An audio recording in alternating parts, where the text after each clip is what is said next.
오늘은 고린도후서 5장 너희는 하나님과 화목하라 라는 제목으로 함께 말씀을 나누도록 하겠습니다. 고린도 교회 성도들에게 바울은 보이지 않는 것은 영원하다 라고 말합니다. 보이지 않는 말씀, 진리를 쫓는 삶을 살 때 영원한 삶이 있다는 것을 강조한 것입니다. 1절, 만일 땅에 있는 우리의 장막집이 무너지면 하나님께서 지으신 집, 곧 손으로 지은 것이 아니요 하늘에 있는 영원한 집이 우리에게 있는 줄 안다고 바울은 말합니다. 우리가 살고 있는 집과 교회가 파괴될 때 우리는 그제서야 하늘에 있는 집, 하나님의 집이 우리에게 있는 줄 안다는 것입니다. 오늘 한국교회는 자신의 집과 교회당, 건물에 하나님이 계신다 착각을 하고 삽니다. 건물 따위에 하나님이 임재하시지 않습니다. 말씀을 붙들고 있는 성도, 심령 가운데 임하신다. 성도가 믿는 진리 가운데에 임하신다 라고 말씀하고 계십니다. 교회당, 건물, 장소에 하나님이 임하신다 라고 생각하면 착각입니다. 하나님은 영이신데 어찌 건물 따위에 장소에 한정되겠습니까?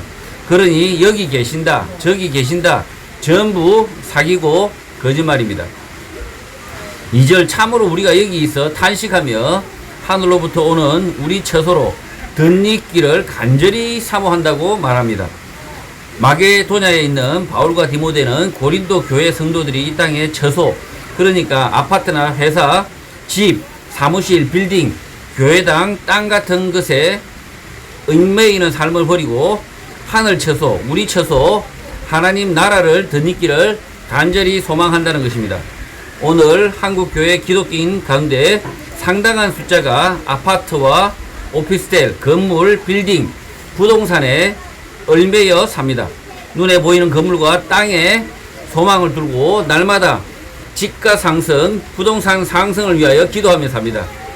말은 부동산 투자, 자산 투자지만 실제는 이 땅에서 천년 만년 살고자 배교의 길을 가는 것입니다. 그러니 이 땅의 장막이 무너져야 정신 차리고 하나님 나라를 소망하게 될 것입니다. 바울이 참 고약하죠. 장막이 무너져야 하나님 나라가 있음을 알 것이다 라고 이야기하는 이 바울은 바울은 장막이 없습니다. 집이 없습니다. 그러다 보니까 이렇게 고약한 소리를 하는 게 아니냐라고 생각할 수 있겠지만 실제로 한국 교회가 지금 교회가 문을 닫고 교회가 흘리고 이럴 때에 오히려 더 하나님 나라가 가까이 있다. 진짜 하나님 나라는 우리 심령 가운데 있다는 사실을 알게 된다는 것입니다. 3절, 이렇게 입음은 우리가 벗은 자들로 발견되지 않으려 함이라고 합니다. 바울은 하나님 나라를 입었다라고 말합니다. 하나님 나라를 입지 아니한 사람은 벗은 사람들입니다. 옷을 다 벗고 세상과 짝을 하며 살고 있지만 자신은 입었다 생각하는 것입니다. 4절, 참으로 이 장막에 있는 우리가 짐진 것 같이 탄식하는 것은 벗고자 함이 아니요 오히려 덧입고자 함이니 죽을 것이 생명에 삼킨 바 되게 하려 함이라고 합니다. 죽음을 무릅쓰고 복음을 전하는데 빨리 죽으려고 하는 것이 아니라 영원히 살기 위함이라는 것입니다. 주를 위하여 죽겠다라는 말, 용기는 잘못된 말입니다. 복음을 위해서 죽을 때까지 맡은 일을 하겠다라는 것이 진짜 그리스도인의 용기입니다. 바울과 디모데는 죽음을 무릅쓰고 복음을 전하는데 다른 사람들이 보면 그것이 무모해 보일 뿐입니다.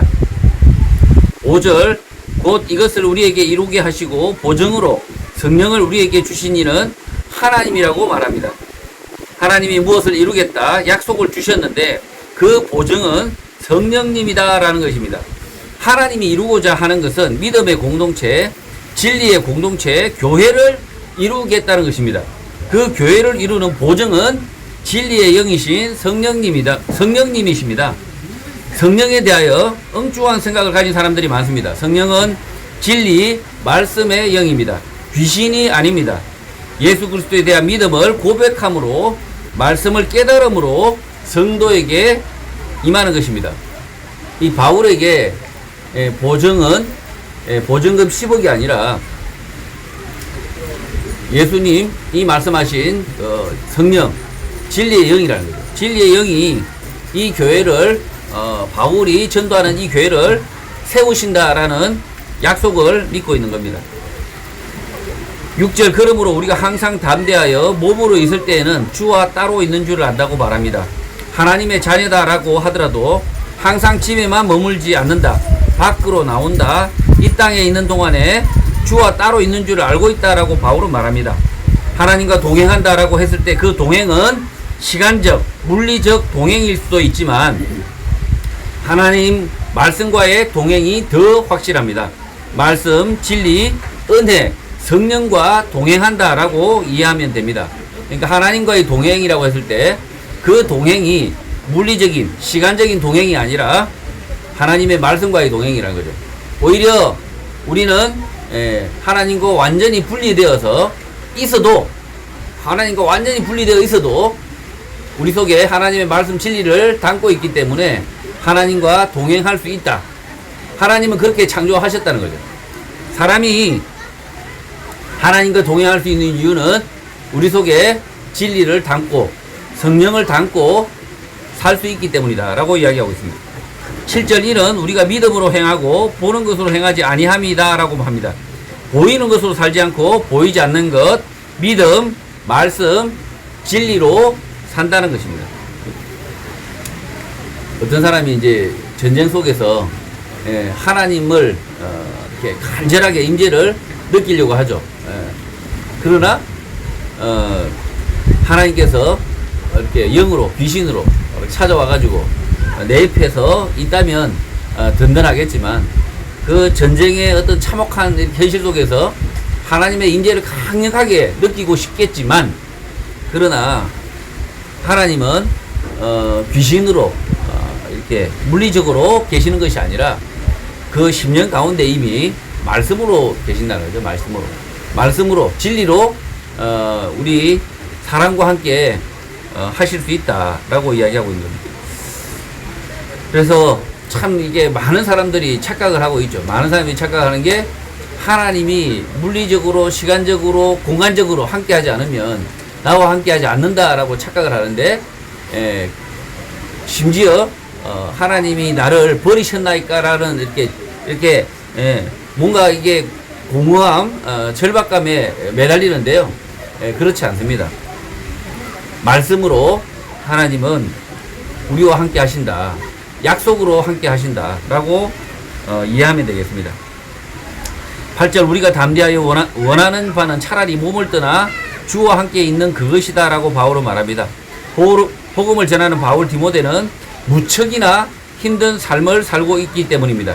차라리 몸을 떠나고 싶다. 라고 말할 지경이면 무척이나 공고한 상태인 것입니다. 자신의 상태를 숨기지 않는 것입니다. 무엇이든 할 수 있다. 용기 100배를 보여주는 것만이 믿음이 아니라 자신의 어려움, 고통, 고난에 처한 자신의 감정을 솔직하게 드러내는 바울이 믿음의 사람인 것입니다. 바울은 죽을 것 같은 자신의 감정을 성도들에게 감추지 않고 드러내지만 자신의 할 일은 묵묵히 하고 있는 것입니다. 9절 그런즉 우리는 몸으로 있든지 떠나든지 주를 기쁘시게 하는 자가 되기를 힘쓴다라고 바울이 말합니다. 살든지 죽든지 어떻게 되든지 주를 기쁘시게 하는 자가 되어야 한다라고 바울이 말하는 것입니다. 이 땅에서 살면 수고하고 땀을 흘려야 하고 눈물도 흘려야 정상입니다. 그렇게 살 수밖에 없습니다. 눈물 젖은 빵을 한 손에 쥐고 복음을 전하는 사람이 그리스도인입니다. 예수 믿고 복을 받아서 기쁨에 넘쳐서 복음을 전한다 라는 것은 가짜입니다. 바울처럼 자신은 죽을 것 같지만 예수님의 명령을 쫓아서 복음을 전하는 게 진짜 그리스도인입니다. 항상 기쁠 턱이 없습니다. 의롭게 살면서 복음을 전하면 고난이 닥쳐야 정상입니다. 넓은 길은 다 사라지고 좁디 좁은 길만 가는 게 정상적인 그리스도인입니다. 그렇지 않다면 좁은 길로 가라고 명하신 예수님이 거짓말쟁이, 풍각쟁이가 되는 것입니다. 10절 이는 우리가 다 반드시 그리스도의 심판대 앞에 나타나게 되어 각각 선악간에 그 몸으로 행한 것을 따라 받으려 함이라고 합니다. 바울은 반드시 그리스도의 심판대 앞에 서게 된다. 선악간에 몸으로 행한 것을 따라 상 또는 벌을 받는다라고 말합니다. 여러분은 상을 받겠습니까? 아니면 벌을 받겠습니까? 이 땅에서 편안하고 아무런 고통이 없다. 복음 때문에 손해를 본 일이 전혀 없다면 심판, 벌을 받습니다. 영원한 형벌 가운데 떨어질 것입니다. 반대로 복음 때문에 손해가 막심하다, 괴롭다, 고통스럽다, 힘들다면 당연히 상이 예비되어 있습니다. 하나님 나라를 상속받을 것입니다. 거룩한 나라로 들어갈 것입니다. 바울과 디모데는 고린도 성도들에게 상급이 예비되어 있으니 지금 고난을 당하지만 참고 인내하면 된다. 예수 그리스도께서 보상금을 준비하고 계신다 라고 말하는 것입니다. 신도시에 땅이 있었는데 혹시 보상 받으신 분 계세요? 신도시에 아주 이렇게 논이 있었는데 개발이 되어서 왕창 보상 받아 보신 적 있습니까? 지금 바울이 이렇게 이야기하고 있습니다. 우리가 지금 고난을 받고 있지만 형편없는 논을 가지고 있지만 이것을 우리가 우리 삶이 다 할 때까지 이 논을 그대로 가지고 있으면 하나님께서 심판의 날에 논을 수백억의 보상금으로 돌려주신다. 이렇게 이야기하고 있는 거죠, 실제. 근데 문제는 이 땅에서는 이 땅의 삶이 끝나기 전까지는 이 복음을 전하는 이 고난들은 보상이 없다. 보상이 없고 대신에 팔지 않아야 됩니다. 이 땅을, 이 논을, 이 복음의 밭을 팔지 않아야 결국 궁극적으로 보상을 받는다. 결국은 이 땅에서는 소용없다. 복음을 전하는 것, 그리고 의롭게 사는 것은 이 땅에서는 결국은 보상, 상급이 없다. 그러나 하나님 나라에 영원한 상이 예비되어 있다. 이렇게 바울이 이야기하고 있습니다. 11절 우리는 주의 두려우심을 알므로 사람들을 권면하거니와 우리가 하나님 앞에 알려졌으니 또 너희의 양심에도 알려지기를 바란다고 말합니다. 바울과 디모데는 주의 두려우심을 안다라고 말합니다. 하나님 앞에서 속이지 못한다는 것입니다. 바울과 디모데가 하나님 앞에서 알려진 것처럼 너희 양심에도 알려지길 바란다라고 말합니다. 고린도 교회 성도 가운데 몇 사람이 바울과 디모데를 오해하고 있고 의심하고 비난했던 것 같습니다. 바울은 자신의 마음이 하나님에게 알려졌듯이 고린도 교회의 몇 사람들 양심에도 마음에도 전달되기를 바라는 것입니다. 12절 우리가 다시 너희에게 자천하는 것이 아니요 오직 우리로 말미암아 자랑할 기회를 너희에게 주어 마음으로 하지 않고 외모로 자랑하는 자들에게 대답하게 하려 하는 것이다 라고 합니다. 바울과 디모데는 고린도 교회 몇 성도들에게 잘 보이려고 하지 않습니다. 겉모양, 외적인 실적 등을 자랑하려는 고린도 교회 성도들을 무시하고 현재 바울과 디모데의 상황을 솔직하게 공유하는 것입니다. 오늘 교회는 보이는 성도의 숫자 증가, 헌금의 증가, 웅장한 교회 건물 등을 성장이라고 생각합니다만 그것은 거짓, 가짜입니다.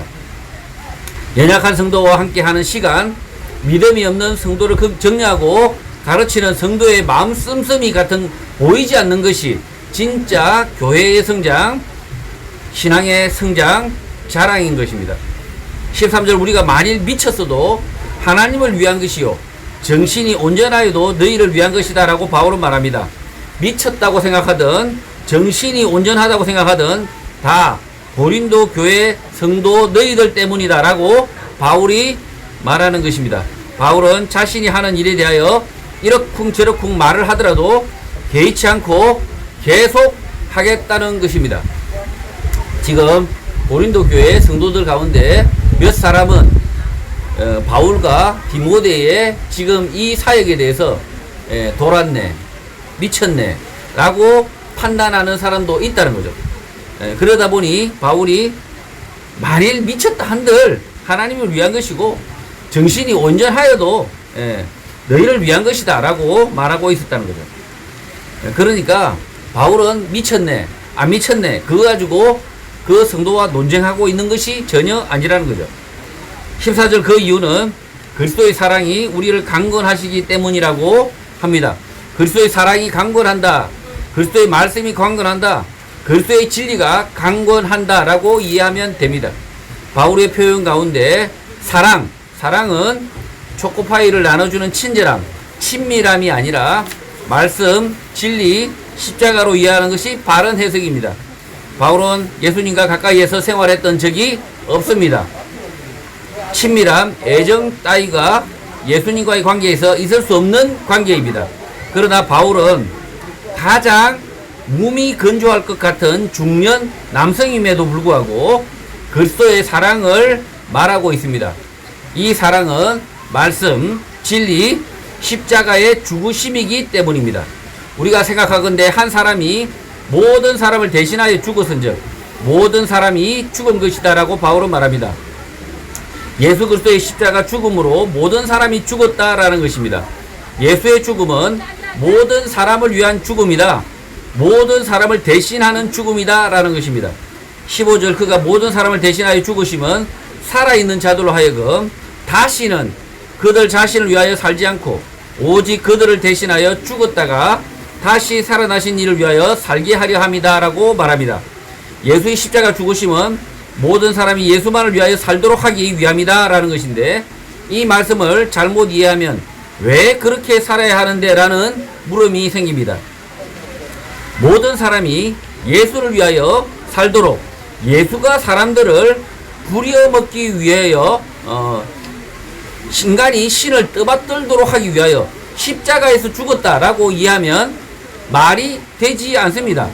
바울의 이 말을 풀어서 설명하면 예수님의 십자가 죽으심의 이유는 오직 자신만을 위하여 사는 사람의 죄 문제를 해결하기 위하여 십자가에서 대신 죽으셨고 그 예수 그리스도를 믿기만 하면 영생을 얻는다라는 것입니다. 예수 그리스도를 위하여 산다라는 것이 예수를 위하여 종처럼 산다라는 것이 아니라 예수 그리스도의 십자가 죽음을 덧입어 죄사함을 받고 진리로 산다, 말씀으로 산다, 영원을 산다라는 것입니다. 사람이 하나님과 예수를 위하여 산다고 한들 하나님 나라에 조금이라도 보탬이 되겠습니까? 보탬이 되는 것은 예수 십자가 덕분에 진리로 살고 구원을 얻는 사람일 뿐입니다. 지금 이렇게 예수를 위해서 산다. 예수를 위해 산다. 이렇게 말했을 때 그 예수를 위해서 사는 것은 하나님이 바라시는 게 아닙니다. 하나님이 위해서 산다. 하나님을 위해 사는 인간은 없습니다. 그러나 왜 그렇게 표현하느냐? 왜 하나님을 위해 사느냐? 왜 예수 그리스도를 위해 사냐? 왜 주의 종으로 사냐? 라고 했을 때 사람의 죄의 문제가 근본적인 죄가 자신을 위해 사는 것, 자신의 생각대로 사는 것, 자신의 탐욕을 쫓아 사는 것이 죄악이기 때문에 그래서 그 죄악에서 끌어내기 위해서는 결국은 다른 무엇을 위해서 살 수밖에 없다는 거죠. 다른 그 무엇이 무엇입니까? 예수 그리스도 진리를 위해서 사는 것. 그렇게 해야만이 우리가 죄에서 벗어나 진리로 살 수 있기 때문입니다. 예수의 종으로 산다는 것은 결국은 죄의 종에서 벗어나기 위해서 우리가 이렇게 예수 종으로 산다 이렇게 표현할 뿐이지 실제로 예수님은 종이 필요가 없습니다. 여러분이 종을 한들 무슨 도움이 되겠습니까? 결국은 예수 십자가 덕분에 우리가 진리로 살고 구원을 얻는다라는 것입니다. 16절 그러므로 우리가 이제부터는 어떤 사람도 육신을 따라 알지 아니하노라. 비록 우리가 그리스도 육신을 따라 알았으나 이제부터는 그같이 알지 아니한다라고 말합니다. 육신을 따라 알지 않는다라는 것은 돈의 많고 적음, 잘생김과 못생김의 여부, 나에게 친절을 베품 등의 여부와 같은 육적인 것에 따라 관계 맺지 않는다는 것입니다. 바울과 디모데의 관계 맺는 기준은 복음입니다. 예수 그리스도의 말씀을 가르쳐 지키게 하는 것입니다. 그래서 말씀을 듣고자 하는 사람 그 누구도 만나 좋은 관계를 맺는 것입니다. 그리스도인의 인간관계의 기준은 잘생긴 사람이 아니라, 돈 많은 사람이 아니라, 그리고 친절한 사람이 아니라, 아주 앙칼지더라도, 돈이 한 푼도 없더라도, 돈이 있고 없든 그것이 우리가의 사귐의 관계가 기준이 되는 것이 아니라, 복음을 듣고자 하느냐, 그 사람이 복음을 들을 수 있느냐 라는 것이 우리의 만남의 기준이 되어야 한다는 것입니다. 17절, 그런즉 누구든지 그리스도 안에 있으면 새로운 피조물이라, 이전 것은 지나갔으니 보라 새 것이 되었도다 라고 감탄을 합니다. 누구든지 그리스도의 말씀 안에만 있으면 새로운 피조물, 하나님의 창조물, 새 것이다 라고 말하는 것입니다. 반대로 그리스도의 말씀 진리가 없으면 속물, 저질, 헝것, 쓰레기라고 말해도 되는 것입니다. 조금 서운할 수 있겠지만, 하나님의 말씀, 그리스도의 말씀 안에 있지 않으면 아주 저질인 것입니다. 18절, 모든 것이 하나님께로서 났으며 그가 그리스도로 말미암아 우리를 자기와 화목하게 하시고 또 우리에게 화목하게 하는 직분을 주셨다고 말합니다. 하나님과 인간 죄로 인하여 원수가 되었으나 그리스도 십자가 죽음으로 말미암아 하나님과 화목하게 되었다라고 합니다. 또 바울과 디모데 고린도 성도들을 화목하게 하는 직분, 제사장의 직분을 주었다라고 말합니다. 19절, 고 하나님께서 그리스도 안에 계시사 세상을 자기와 화목하게 하시며 그들의 죄를 그들에게 돌리지 아니하시고 화목하게 하는 말씀을 우리에게 부탁하셨다고 합니다. 하나님께서 그리스도 안에 계신다, 하나님의 말씀이 곧 하나님의 말씀 진리였다라고 바울은 말합니다. 예수 십자가 죽음으로 말미암아 세상은 하나님과 화목하게 되었고 예수 그리스도를 믿으면 그 사람의 죄를 그에게 돌리지 않는다라는 복음, 화목의 말씀을 우리에게 부탁했다, 전도자의 사명을 부여받았다라는 것입니다. 바울과 디모데만 부여받은 것이 아니라 지금 듣고 있는 고린도 성도 모든 성도에게 부여받았다, 주었다라고 이야기합니다. 마찬가지로 지금 이 고린도전서 5장을 보고 있는 우리에게도 전도자의 사명을, 우리의 전도자의 직분을 부여받았다라고 바울은 지금 설명하고 있는 것입니다. 20절, 그러므로 우리가 그리스도를 대신하여 사신이 되어 하나님이 우리를 통하여 너희를 권면하시는 것 같이 그리스도를 대신하여 간청하노니 너희는 하나님과 화목하라 라고 합니다. 하나님과 더 이상 싸우려고 하지 말라, 예수 그리스도의 말씀을 들으라는 것입니다. 교회 안에 사람들을 보면 성도라고 하지만 여전히 하나님과 싸우는 사람들이 있습니다. 하나님과 싸우는 사람은 말씀과 싸우는 사람, 진리를 거슬러 싸우는 사람, 자신의 생각을 쫓아서 하나님의 말씀과 대적하는 사람입니다. 이런 사람이 어디에도 있다는 것입니다. 그러나 바울이 간청합니다. 하나님과 싸우지 말고 네 생각을 말씀 앞에 내려놓으라는 것입니다. 네 생각의 무기를 내려놓으라는 것입니다. 예수 그리스도의 말씀 아래 고린도 교인처럼 제발 내려놓으라는 것입니다. 어떤 설교자는 자기의 설교 앞에 자기의 설교 앞에 항복하라, 굴복하라 이렇게 이야기하는데 사기꾼이죠. 목사 앞에 항복해야 된다, 목사 앞에 순종해야 된다, 사기꾼입니다. 하나님의 말씀, 이 진리 앞에, 이 하나님의 말씀, 예수 그리스도의 말씀 앞에 내려놓으라는 것입니다. 바울은 자신 앞에 항복하라 라고 이야기하고 있지 않습니다. 하나님의 말씀 앞에, 진리 앞에 이렇게 화목하라, 싸우려고 들지 말라 라고 이야기하는 거죠. 이미 고린도 교회에 몇 사람들이 말씀하고는 전혀 관계없이 하나님과 원수되어서 계속 싸우려고 들고 있습니다. 그래서 바울이 간청을 하는 거죠. 제발 너희는 하나님과 화목하라. 심지어 예수를 믿는다고 하는 고린도 교회 성도들을 향해서 너희는 하나님과 화목하라.